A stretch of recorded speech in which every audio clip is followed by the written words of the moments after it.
പൗലോസ് പറഞ്ഞു, ഞാൻ ഇതെല്ലാം വേസ്റ്റ് ബിന്നിലിട്ടു. ഞാൻ എബ്രായിൽ ജനിച്ച എബ്രാനായിരുന്നു. ഞാൻ ന്യായപ്രമാണത്തിൽ അനിന്ദ്യനായിരുന്നു. ഞാൻ പരീശന്റെ മകനുമായിരുന്നു. പക്ഷെ എനിക്ക് ലാഭമായിരുന്നതെല്ലാം ഞാൻ കൊണ്ടുപോയി വേസ്റ്റ് ബോക്സിൽ ഇട്ടെന്ന്.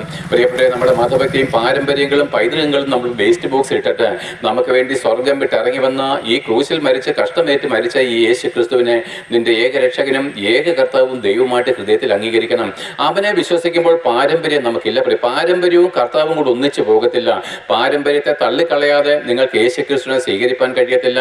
ഒരു പെൺകുട്ടി തന്റെ പിതൃഭവനത്തെ വിട്ടുകളയാതെ തന്റെ ഭർത്തൃഭവനത്തെ സ്വീകരിപ്പാൻ കഴിയാത്തതുപോലെ, അങ്ങനെ നിങ്ങൾ മാനസാന്തരപ്പെട്ടതിന് ശേഷം ആ പെൺകുട്ടി വിവാഹ നിശ്ചയം ചെയ്യപ്പെട്ടതുപോലെ, പ്രിയപ്പെട്ടവരെ, യേശു ക്രിസ്തുമായിട്ടുള്ളൊരു വിവാഹ നിശ്ചയമാണ് സ്നാനം.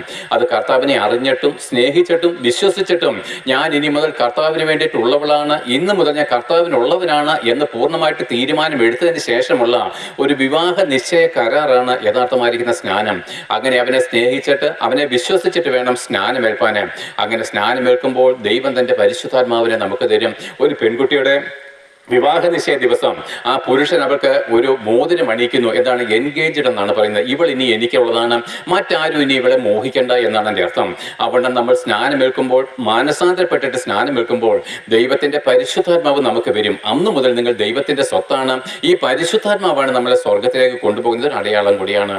ആകയാൽ പ്രിയപ്പെട്ടവരെ, നിങ്ങൾക്ക് ആർക്കെങ്കിലും ഈ പരിശുദ്ധാത്മാവിനെ പ്രാപിപ്പാൻ കഴിഞ്ഞിട്ടില്ലെങ്കിൽ മാനസാന്തരപ്പെട്ട് സ്നാനമേറ്റ് ആത്മാവിനെ പ്രാപിച്ച് അവന്റെ നിന്ന് ചുമന്നുകൊള്ളുവിന്.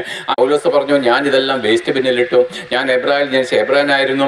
ഞാൻ ന്യായപ്രമാണത്തിൽ അനിന്ദ്യനായിരുന്നു. ഞാൻ പരീശന്റെ മകനുമായിരുന്നു. പക്ഷെ എനിക്ക് ലാഭമായിരുന്നതെല്ലാം ഞാൻ കൊണ്ടുപോയി വേസ്റ്റ് ബോക്സിൽ ഇട്ടെന്ന്.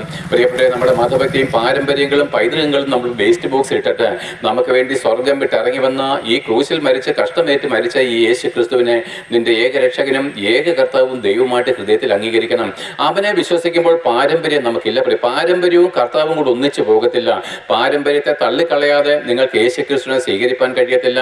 ഒരു പെൺകുട്ടി തന്റെ പിതൃഭവനത്തെ വിട്ടുകളയാതെ തന്റെ ഭർത്തൃഭവനത്തെ സ്വീകരിപ്പാൻ കഴിയാത്തതുപോലെ, അങ്ങനെ നിങ്ങൾ മാനസാന്തരപ്പെട്ടതിന് ശേഷം ആ പെൺകുട്ടി വിവാഹ നിശ്ചയം ചെയ്യപ്പെട്ടതുപോലെ, പ്രിയപ്പെട്ടവരെ, യേശു ക്രിസ്തുമായിട്ടുള്ളൊരു വിവാഹ നിശ്ചയമാണ് സ്നാനം. അത് കർത്താവിനെ അറിഞ്ഞിട്ടും സ്നേഹിച്ചിട്ടും വിശ്വസിച്ചിട്ടും ഞാൻ ഇനി മുതൽ കർത്താവിന് വേണ്ടിയിട്ടുള്ളവളാണ്, ഇന്ന് മുതൽ ഞാൻ കർത്താവിനുള്ളവനാണ് എന്ന് പൂർണ്ണമായിട്ട് തീരുമാനം എടുത്തതിന് ശേഷമുള്ള ഒരു വിവാഹ നിശ്ചയ കരാറാണ് യഥാർത്ഥമായിരിക്കുന്ന സ്നാനം. അങ്ങനെ അവനെ സ്നേഹിച്ചിട്ട് അവനെ വിശ്വസിച്ചിട്ട് വേണം സ്നാനമേൽപ്പാൻ.